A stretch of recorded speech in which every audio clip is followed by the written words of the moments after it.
A Guerra de Inverno não foi travada por ambição imperial clássica, nem por disputas coloniais, nem por glória militar. Ela começou por medo. Medo estratégico, medo político e medo de perder o controle de uma fronteira considerada vital para a sobrevivência de um império inteiro. E foi justamente esse medo que colocou uma das maiores potências militares do mundo contra um dos menores países da Europa. Em novembro de 1939, enquanto o mundo ainda tentava compreender a invasão da Polônia e o início da Segunda Guerra Mundial, um novo conflito irrompia no extremo norte do continente europeu. De um lado, a União Soviética, com milhões de soldados, tanques, aviões e recursos praticamente ilimitados. Do outro, a Finlândia, um país pequeno, recém-independente, com uma população reduzida, um exército limitado e praticamente nenhum aliado imediato disposto a lutar por ela. À primeira vista, o desfecho parecia óbvio. Muitos observadores internacionais acreditavam que a Finlândia cairia em poucos dias. Alguns previam semanas. Quase ninguém imaginava que aquele conflito entraria para a história como um dos maiores exemplos de resistência militar já registrados. A União Soviética justificou a invasão com argumentos de segurança nacional. Leningrado, uma de suas cidades mais importantes, estava perigosamente próxima da fronteira finlandesa. Moscou exigia concessões territoriais e bases militares. A Finlândia recusou. Para os finlandeses, aceitar significaria abrir mão da própria soberania e repetir o destino de outros países engolidos por potências maiores. Quando as negociações fracassaram, a guerra foi apresentada ao mundo como inevitável. Mas o que se seguiu foi tudo menos simples. O Exército Vermelho atravessou a fronteira esperando uma campanha rápida e decisiva. Em vez disso, encontrou florestas densas, lagos congelados, temperaturas extremas e um inimigo que conhecia cada centímetro do terreno. A guerra não seria decidida por grandes manobras blindadas, mas por emboscadas, resistência local e uma adaptação brutal às condições mais extremas que um exército moderno já havia enfrentado. A Guerra de Inverno expôs falhas profundas na máquina militar soviética. Doutrinas rígidas, comando ineficiente, subestimação completa do inimigo e uma confiança excessiva na superioridade numérica. Cada avanço custava caro. Cada quilômetro conquistado vinha acompanhado de perdas que chocavam o mundo. Para a Finlândia, a guerra rapidamente se tornou uma luta pela sobrevivência nacional. Civis participaram do esforço de guerra. Pequenas unidades móveis enfrentaram colunas muito maiores. Soldados mal equipados enfrentaram tanques com engenhosidade, disciplina e conhecimento do ambiente. A guerra transformou-se em um teste de resistência física, psicológica e moral. Enquanto isso, a comunidade internacional observava com surpresa. A pequena Finlândia não estava vencendo no sentido tradicional, mas estava resistindo de forma tão eficaz que colocava em xeque a imagem de invencibilidade soviética. A Guerra de Inverno passou a ser vista como uma demonstração de que números, por si só, não garantem vitória. Mas essa resistência teve um custo altíssimo. Vilas destruídas, milhares de mortos, um país inteiro mobilizado para enfrentar um inimigo muito maior. A guerra não seria uma história de triunfo fácil, nem para quem atacava, nem para quem se defendia. Neste vídeo, vamos entender como a Guerra de Inverno começou, por que a União Soviética subestimou a Finlândia, como um exército pequeno conseguiu resistir por tanto tempo e quais foram as consequências desse conflito para o restante da Segunda Guerra Mundial. Porque a Guerra de Inverno não foi apenas um conflito regional. Ela foi um aviso silencioso sobre os limites do poder militar e o preço de ignorar a realidade. Para compreender a Guerra de Inverno, é essencial entender que a derrota moral da União Soviética começou antes mesmo do primeiro disparo ser feito. O conflito não foi resultado de improviso, mas de uma cadeia de decisões políticas, estratégicas e ideológicas profundamente equivocadas, tomadas em Moscou com base em pressupostos irreais sobre a Finlândia e sobre a própria capacidade do Exército Vermelho. Após o fim da Primeira Guerra Mundial, a Finlândia conquistou sua independência do Império Russo. Essa independência, no entanto, nunca foi totalmente aceita pelos líderes soviéticos. Para Moscou, a existência de um estado hostil tão próximo de Leningrado era vista como uma ameaça estratégica permanente. A cidade, um dos principais centros industriais e simbólicos da União Soviética, estava a poucas dezenas de quilômetros da fronteira finlandesa. Durante os anos 1930, com a ascensão da Alemanha nazista, essa preocupação se intensificou. Stalin temia que potências hostis pudessem usar o território finlandês como base para atacar Leningrado. A solução proposta pela União Soviética foi simples em teoria: exigir concessões territoriais e o direito de instalar bases militares em solo finlandês. Em troca, oferecia compensações territoriais em regiões menos estratégicas. Para a Finlândia, essas exigências eram inaceitáveis. Aceitá-las significaria comprometer a soberania nacional e abrir caminho para uma ocupação gradual. O governo finlandês, consciente de sua fragilidade militar, tentou negociar, mas sem ceder nos pontos essenciais. Quando as negociações fracassaram, a decisão soviética foi tomada. A Finlândia seria forçada a aceitar os termos pela força. O que Moscou não compreendeu foi o caráter da sociedade finlandesa. A Finlândia não era um estado frágil politicamente, nem uma população desmotivada. Pelo contrário, o país possuía um forte senso de identidade nacional, uma população acostumada a condições extremas e uma cultura militar baseada em defesa territorial, mobilidade e resistência prolongada. Ao mesmo tempo, o Exército Vermelho atravessava um de seus piores momentos internos. As grandes purgas dos anos 1930 haviam devastado o corpo de oficiais. Generais experientes foram executados, presos ou removidos. A cadeia de comando tornou-se rígida, temerosa e incapaz de improvisar. A doutrina militar soviética existia no papel, mas a experiência prática havia sido brutalmente eliminada. Ainda assim, a liderança soviética acreditava que números resolveriam qualquer problema. A Finlândia tinha cerca de 4 milhões de habitantes. A União Soviética, mais de 160 milhões.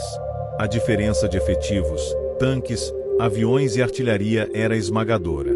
O conflito foi planejado como uma campanha curta, quase administrativa, onde a resistência finlandesa seria quebrada rapidamente. Essa confiança excessiva gerou erros graves desde o planejamento inicial. O terreno finlandês foi subestimado.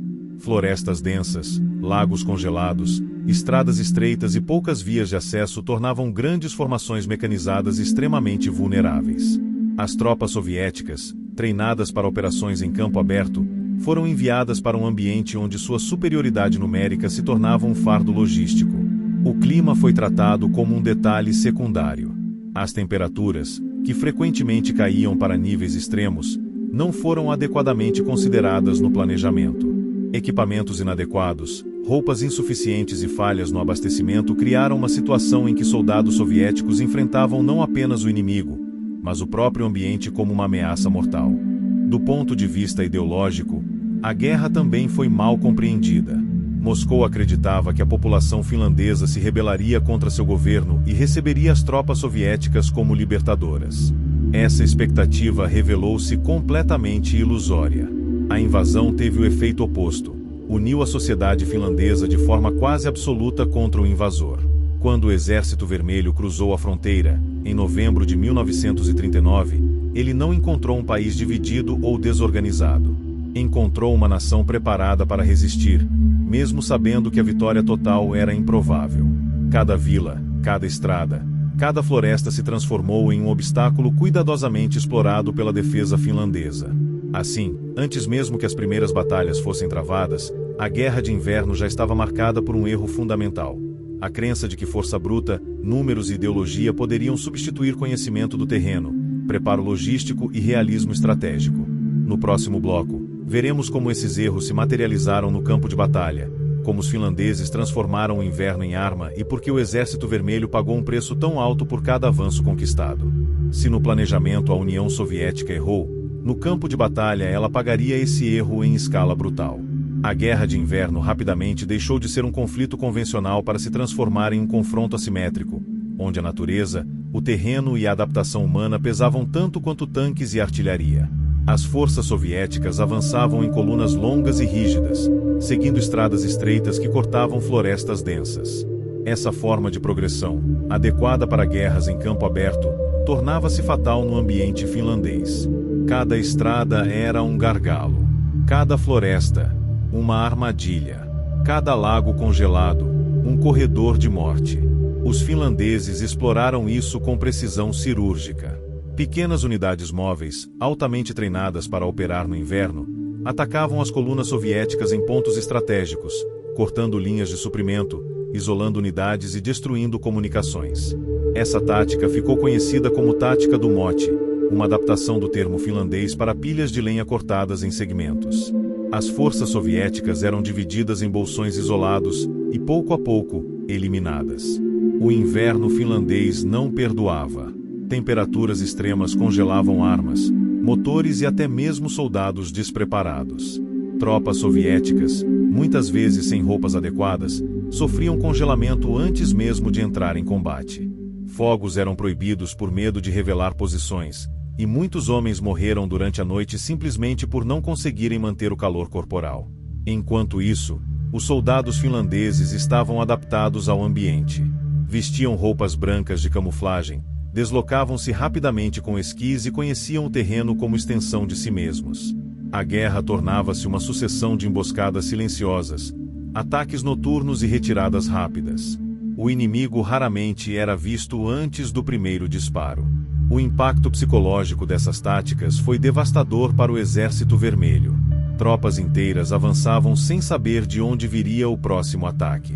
A sensação de estar constantemente observado, cercado por uma floresta aparentemente viva e hostil, corroía a moral. Oficiais, temerosos de agir sem ordens claras, hesitavam. A rigidez do comando soviético tornava qualquer improvisação quase impossível. Um símbolo dessa resistência foi a linha Mannerheim, o principal sistema defensivo finlandês no istmo da Carélia. Embora menos impressionante no papel do que linhas defensivas famosas da Europa Ocidental, ela foi construída com inteligência, aproveitando o terreno natural. Rochas, lagos e florestas serviam como barreiras naturais, complementadas por fortificações discretas, bem camufladas e profundamente integradas à paisagem. As tentativas soviéticas de romper a linha Mannerheim resultaram em perdas enormes. Ataques frontais mal coordenados contra posições preparadas levaram a massacres repetidos. A artilharia soviética era poderosa, mas frequentemente mal empregada. A infantaria avançava sem apoio adequado. Tanques eram enviados para áreas onde sua mobilidade era quase inexistente. À medida que as semanas passavam, a imagem internacional da União Soviética sofria um golpe severo. O mundo assistia, surpreso, a um exército gigantesco sendo contido por um país pequeno. A Liga das Nações condenou a invasão e expulsou a União Soviética da organização. Voluntários estrangeiros começaram a chegar à Finlândia, movidos mais por solidariedade do que por impacto militar real. No entanto, a resistência finlandesa tinha limites. O país carecia de recursos, munição pesada e reservas humanas. Cada soldado perdido era difícil de substituir. A bravura e a adaptação não anulavam completamente a disparidade material. Lentamente, a União Soviética começou a aprender com seus erros. Mudanças no comando foram feitas. A artilharia passou a ser usada de forma mais sistemática. As ofensivas tornaram-se mais coordenadas. Quando o Exército Vermelho finalmente concentrou forças suficientes e ajustou suas táticas, a pressão sobre as defesas finlandesas tornou-se insustentável. A guerra, que começara como uma demonstração de incompetência soviética, transformava-se em uma disputa de resistência extrema, onde a Finlândia lutava não para vencer, mas para sobreviver. O conflito se aproximava de seu momento decisivo. A Finlândia precisava escolher entre continuar resistindo até a exaustão total ou aceitar termos dolorosos para preservar sua existência como Estado independente. No próximo e último bloco, veremos como a guerra terminou, quais concessões foram feitas e por que, mesmo derrotada territorialmente, a Finlândia saiu da Guerra de Inverno com algo que nenhuma potência conseguiu tirar: sua soberania. A Guerra de Inverno terminou em março de 1940 sem desfiles, sem vitórias celebradas e sem sensação real de triunfo para qualquer um dos lados. No papel, a União Soviética venceu. A Finlândia foi forçada a assinar um tratado de paz, ceder territórios importantes e aceitar perdas dolorosas. Mas a realidade histórica é muito mais complexa do que uma simples vitória territorial. Para a Finlândia, a guerra foi uma derrota que se pareceu, paradoxalmente, com uma vitória moral e nacional. O país perdeu terras, cidades e milhares de vidas, mas preservou aquilo que mais importava: sua independência. Contra todas as expectativas, resistiu a uma superpotência, expôs suas falhas e mostrou ao mundo que a soberania não depende apenas de números, mas de coesão, adaptação e vontade coletiva. A sociedade finlandesa saiu da guerra profundamente marcada, mas também unificada. A Guerra de Inverno tornou-se um elemento central da identidade nacional do país, um símbolo de resistência extrema diante de condições impossíveis. A Finlândia provou que não era um estado frágil ou descartável, mas uma nação disposta a pagar qualquer preço para continuar existindo. Para a União Soviética, o resultado foi oficialmente positivo, mas estrategicamente preocupante. O Exército Vermelho conquistou os territórios desejados, mas ao custo de perdas humanas chocantes e de um enorme dano à sua reputação internacional. A guerra revelou deficiências graves em comando, logística, doutrina e treinamento, muitas das quais só seriam corrigidas às pressas nos anos seguintes. As lições da Guerra de Inverno não passaram despercebidas pelos observadores externos. Para a Alemanha nazista, o conflito reforçou uma perigosa ilusão, a de que a União Soviética era militarmente incompetente e poderia ser derrotada rapidamente. Essa interpretação errada influenciaria diretamente decisões futuras, com consequências catastróficas para o próprio Reich. Ao mesmo tempo, Moscou aprendeu. A guerra forçou reformas, mudanças de comando e uma revisão profunda das práticas militares soviéticas. O Exército Vermelho saiu ferido, mas não derrotado. Ele absorveu o choque, adaptou-se e iniciou um processo de transformação que se mostraria crucial nos anos seguintes da Segunda Guerra Mundial. A Guerra de Inverno também deixou uma lição universal sobre os limites do poder militar. Ela demonstrou que superioridade numérica não garante vitória rápida, que tecnologia sem adaptação pode se tornar inútil e que subestimar o inimigo é um erro que cobra seu preço em sangue. Mostrou que o terreno, o clima e a moral podem ser tão decisivos quanto tanques e aviões. Mais do que um conflito regional, a Guerra de Inverno foi um aviso silencioso ao mundo. Um aviso de que a guerra moderna seria longa, brutal e imprevisível. Um aviso de que pequenos países poderiam resistir, mas a um custo imenso. E um aviso de que as grandes potências, mesmo quando vencem, podem sair profundamente expostas e enfraquecidas. Ao final, ninguém saiu exatamente como entrou. A Finlândia sobreviveu, mas ferida. A União Soviética venceu, mas humilhada. E o mundo seguiu adiante, sem compreender plenamente as lições daquele inverno brutal. Lições que seriam cobradas, pouco tempo depois, em uma escala ainda maior. A Guerra de Inverno terminou, mas suas consequências ecoaram por toda a Segunda Guerra Mundial. E o frio que congelou soldados nas florestas da Finlândia também congelou certezas que jamais voltariam a ser as mesmas.